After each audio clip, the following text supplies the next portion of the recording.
Australia vs west Indies first T20 match வந்து பார்த்தீங்கன்னா இன்றைக்கி ஹாபார்ட்டில் நடந்தது. ஒரு ஹை ஸ்கோரிங் த்ரில்லராக இருந்ததுன்னே சொல்லி ஆகணும்.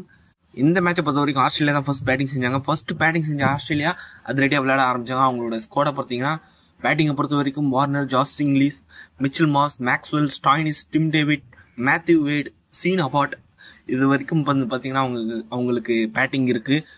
எல்லாருமே வந்து பார்த்தீங்கன்னா Mitchell Marsh, Maxwell, Stoinis, Tim David, Matthew Wade எல்லாருமே அதிரடி பேட்ஸ்மேன்ஸ். நம்ம நினைச்சது மாதிரியே ஒரு ஹை ஸ்கோரிங் மேட்சாக இருந்தது. ஃபர்ஸ்ட் ஆஸ்திரேலியா பார்த்தீங்கன்னா 213 வந்து பார்த்தீங்கன்னா அடிச்சிருந்தாங்க. ஆஸ்திரேலியாவை பொறுத்த வரைக்கும் அதிகபட்சமா டேவிட் வார்னர் 70 ரன், அதுக்கப்புறம் ஜாஸ் இங்கிலீஷ் 39 ரன், அதுக்கப்புறம் டிம் டேவிட் ஒரு 37, அவரு கூட சப்போர்ட் பண்ண மேத்யூ வேர்டு ஒரு 21 ரன் அடிச்சிருந்தாரு. வெஸ்ட் இண்டீஸை பொறுத்த வரைக்கும் Alzarri Joseph 2 wicket, Andre Russell 3 wicket, அதுக்கப்புறம் ரொமாரியோ ஷோஃபோ, ஜேசன் ஹோல்டர் ஒரு விக்கெட் எடுத்திருந்தாங்க. வெஸ்ட் இண்டீஸ் டீமுக்கு வந்து பார்த்தீங்கன்னா 214 ரன் அடிக்கணும் அப்படின்ற மாதிரி ஒரு டார்கெட் செட் பண்ணாங்க ஆஸ்திரேலியன் டீம். வெஸ்ட் இண்டீஸை பொறுத்த வரைக்கும் ஓப்பனிங் நல்லா இருந்தது. பிரெண்டன் கிங் ஒரு 53 ரன், அதுக்கப்புறம் ஜான்சன் சார்ல்ஸ் ஒரு 42 ரன், அதுக்கப்புறம் அவங்களால வந்து பார்த்தீங்கன்னா விக்கெட்ஸ் வந்து விழுந்தது, அடிச்சு ஆட முடியல அவங்களால.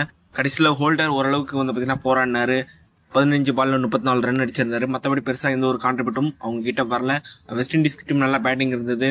Nicholas Pooran, Roman Pavul, ஷாய்வோ, Russell, ரோத்தஃபோர்ட், ஷிஃபோர்ட் இது மாதிரி வந்து பார்த்தீங்கன்னா அதிரடி பேட்ஸ்மேன் அவங்க டீம்லேயும் இருந்தாங்க. பட் என்ன வந்து பார்த்தீங்கன்னா அவங்கள பவுலிங்கில் வந்து பார்த்தீங்கன்னா எக்ஸ்ட்ரா நிறைய ரன்ஸ் கொடுத்துட்டாங்க.